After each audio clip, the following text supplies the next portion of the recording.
नमस्कार दोस्तों, मैं पवन पटेल। आज हम फिजिक्स के टॉपिक में संवेग संरक्षण का नियम यानी कंजर्वेशन ऑफ मोमेंटम के बारे में समझने का प्रयास करेंगे।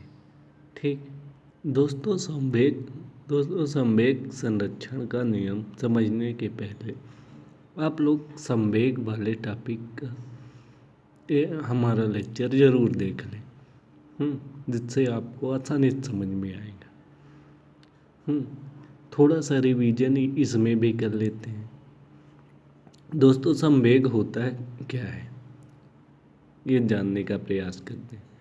संवेग जो होता है तो द्रव्यमान, मान लीजिए कोई पिंड कितने किलो की है और उसका वेग कितना है, कितने वेग से चल रही है, इसका गुणनफल जो हो गया संवेग कहलाता है। संवेग को पी से डिनोट करते हैं, यानी पी से दर्शाते हैं। संवेग पी बराबर द्रव्यमान यानी यम।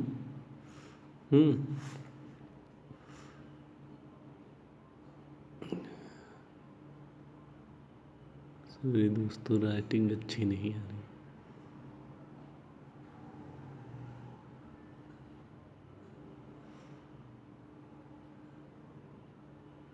द्रव्यमान गुणे वेग,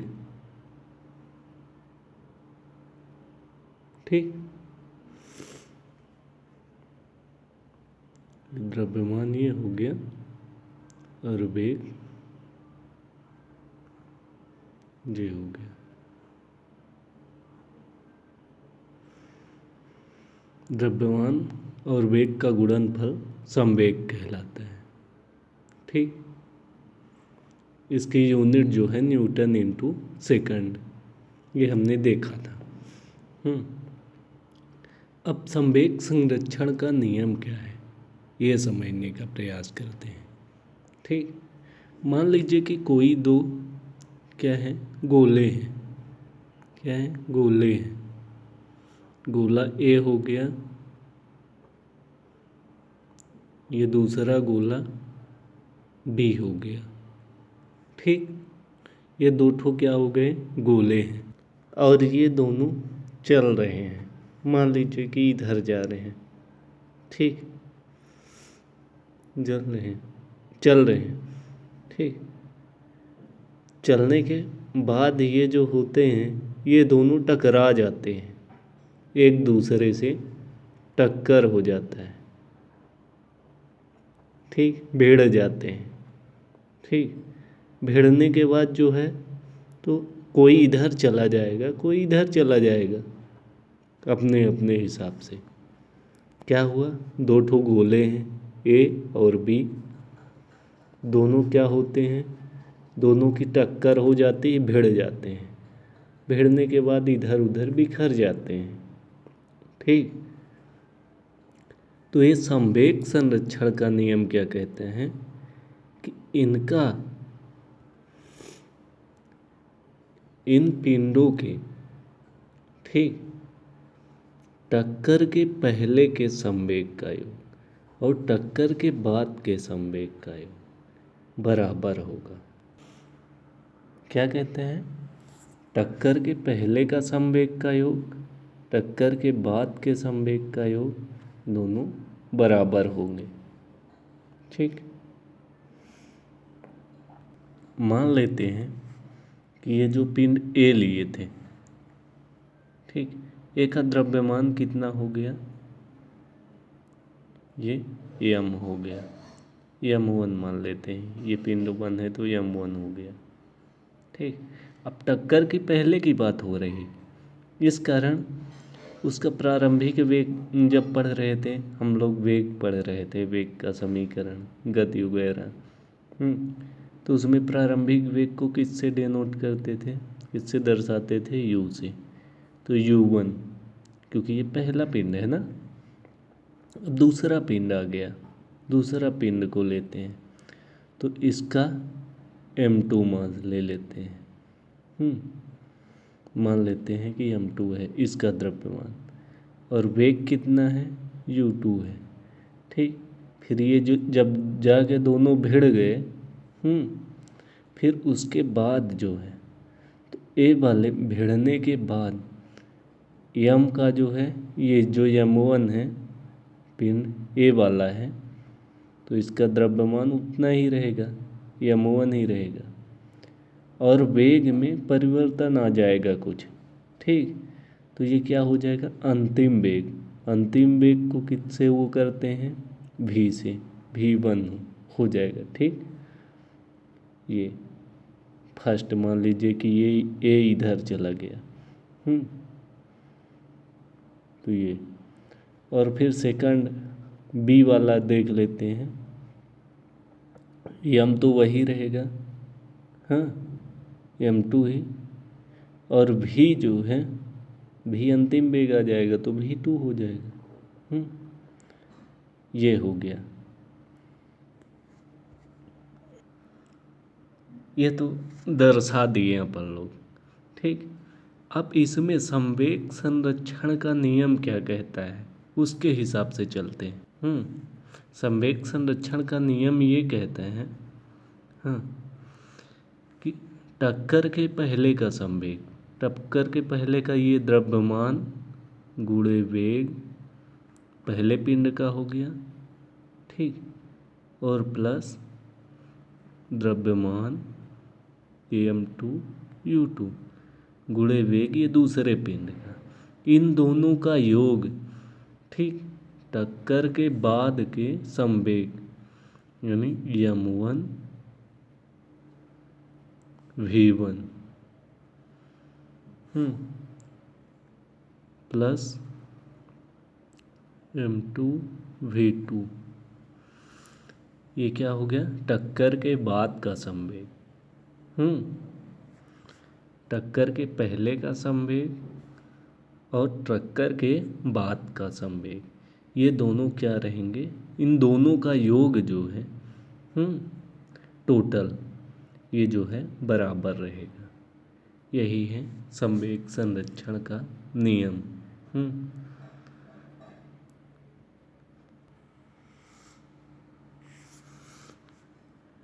इसमें एक बात सबसे इम्पॉर्टेंट है, सबसे ज़रूरी बात ये है कि इसमें इन पिंडों पर लगने वाला बाह्य बल जो है ये शून्य रहना चाहिए। क्या रहना चाहिए, शून्य रहना चाहिए। बाह्य बल शून्य हो।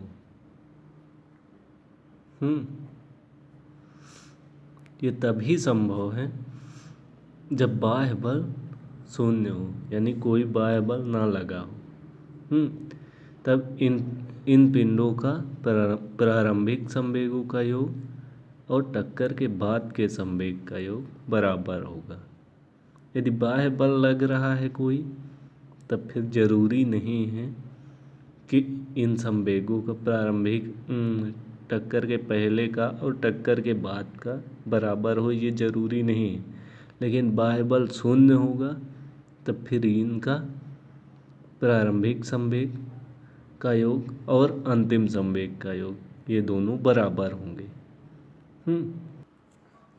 अब आगे देखते हैं, अगर ए और बी दोनों पिंड, ठीक, टकरा गए, टकरा के जुड़ गए, दोनों चिपक ही गए, तब देखते हैं क्या होता है। तब देखेंगे ये m1u1 ए का संवेग हो गया, m2u2 बी का संवेग हो गया, ये तो जानते हैं। इसमें तो कोई परिवर्तन होना नहीं है, इसको सिर्फ उतार देते हैं यहाँ पे, m1u1 प्लस m2u2, क्योंकि इसमें कोई परिवर्तन नहीं हो रहा। ठीक, अब बराबर में क्या करते हैं, जब ये दोनों पिंड जुड़ गए, कैसे, ये ए है, ये वाला बी है, दोनों पिंड जुड़ गए, तो यानी कि फिर एक ही वेग से दोनों चलेंगे। अगर दोनों चिपक गए तो जितने वेग से चलेगा उतने वेग से भी चलेगा। हाँ, और मास भी जितना दोनों का टोटल होगा वो दोनों का टोटल ही हो जाएगा m1 प्लस m2। तो इसको लिख देते हैं, इनका मास कितना हो गया टकराने के बाद, m1 प्लस m2 हो गया। और संयुक्त वेग क्या हो गया, v।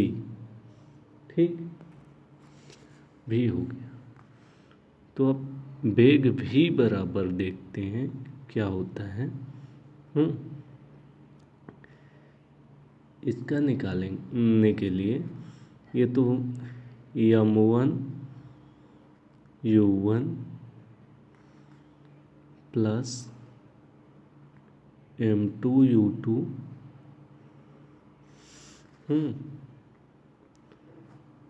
अपान m1 प्लस m2। ठीक, ये क्या था, पिंड ए का संवेग कब, टकराने के पहले का। ये पिंड बी का यानी गोला बी जो है उसका संवेग। ठीक, कब का, टकराने के पहले का। और ये टकराने के बाद के द्रव्यमान है केवल। यानी वेग जो है इसके बराबर हो गया इन सभी के, मतलब इसके बराबर हो गया। ये कब का वेग, टकराने के बाद का वेग। ये कंडीशन कब की है, जब दोनों पिंड जो है एक ही दिशा में जा रहे हैं। ये दोनों पिंड एक ही दिशा में, ये भी इधर ही जा रहा है, ये भी इधर ही जा रहा है, एक ही दिशा में। हाँ, अब ये ज़रूरी तो नहीं है कि हमेशा ऐसे ही हो कि पिंड या मान लीजिए कोई वस्तु है या गोले हैं एक ही दिशा में जाए, ऐसा तो है नहीं। ऐसे भी हो सकता है कि ये गोला इधर है ए, ये बी इधर है। ठीक, ए इधर है, बी इधर है, ए इधर जा रहा, बी इधर जा रहा, ऐसे भी हो सकता है। फिर अगर मान लीजिए कि दोनों टकरा जाते हैं,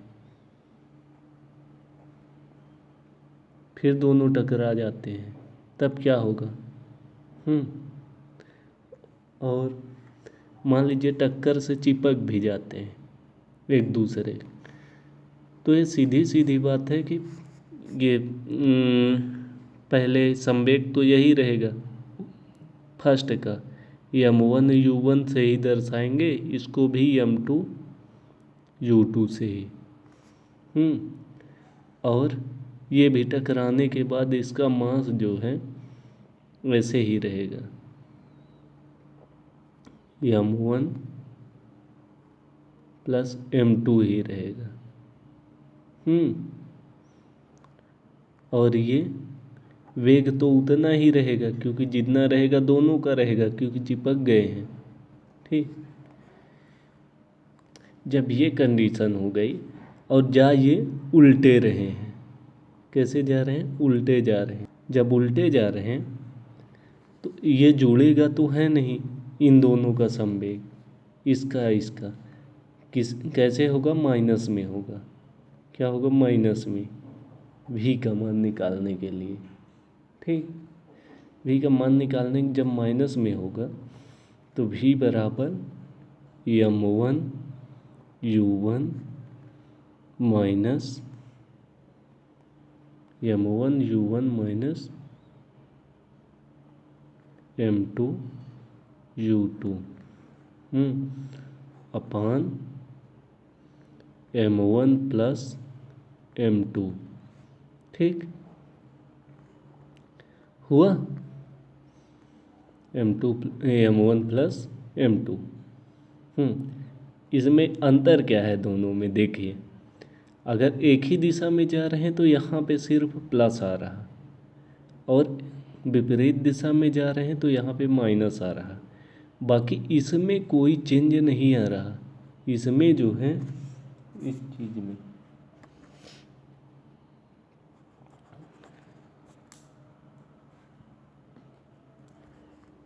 इसमें ये टोटल मास हो गया टोटल द्रव्यमान जब इकट्ठा हो गए, इसमें जो है कोई परिवर्तन नहीं आ रहा है। m1 प्लस m2 पहले भी था, m1 प्लस m2 अब भी है। ये सिर्फ ऊपर वाला चेंज हुआ है। और ऊपर वाला कब का है? टकराने के पहले का संवेग का योग है। इसमें अंतर है। और इसमें अंतर क्यों है? क्योंकि ये उल्टे दिशा में चल रहे हैं तो माइनस है। यानी टकराने से और कम होगा ना, और ये एक ही दिशा में चल रहे हैं तो ये प्लस में है। बाकी तो सेम ही है। एक बार रिवीजन करा देते हैं। मान लीजिए दो पिंड हैं, संवेग सबसे पहले संवेग देख लेते हैं। संवेग क्या है? द्रव्यमान गुणे वेग। ठीक, द्रव्यमान गुणे वेग। ठीक, अब मान लीजिए कि इसमें कोई पिंड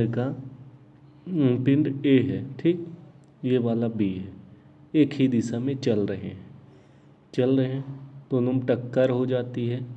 टक्कर होने के बाद जो है तो कोई पिंड इधर चला गया या इधर चला गया। तो इसके टक्कर के पहले का जितना संवेग था, यानी m1u1 और प्लस m2u2, ये बी का हो गया, और बराबर टक्कर के बाद का संवेग इसके बराबर हो गया। ठीक, और मान लीजिए कि ये पिंड जुड़ जाते हैं, एक दूसरे से जुड़ जाते हैं, तब क्या होगा? m1u1 ये पहले का संवेग और दूसरे का संवेग, अब ये हो जाएगा, ये दोनों जुड़ जाएंगे तो मास एक ही हो जाएगा, दोनों का द्रव्यमान, और द्रव्यमान जो है टोटल द्रव्यमान के बराबर हो जाएगा दोनों पिंडों के। तो m1 प्लस m2, ठीक, इंटू v तो वेग भी एक ही हो जाएगा, एक ही वेग से गतिमान हो जाएंगे। अब इसमें कुछ नहीं करना है, v का मान निकाल लेना है। तो इतना जो पहले रहेगा उसका m1 m2 ये बटे में चला जाएगा इधर, डिवाइड में इधर जब जाएगा तो m1 प्लस m2 हो गया। अब अगर पिंड विपरीत दिशा में चल रहे हैं तो दोनों का संवेग का अंतर हो गया, क्योंकि ये माइनस में चले जाएंगे ना। जब ये पिंड इधर जा रहा, ये इधर, तो वेग में कमी आएगी ना। जब संवेग में जब कमी आएगी तो यही m1u1 माइनस m2u2 आ जाएगा अपान m1 प्लस m2। ये किसकी वैल्यू है? वेग की। ठीक, दोस्तों आज के लिए बस इतना ही। वीडियो अगर पसंद आए तो लाइक एवं शेयर कीजिए, एवं आपके अपने ही चैनल जय बजरंगबली एकेडमी फॉर डिफेंस को सब्सक्राइब करना ना भूलें। धन्यवाद।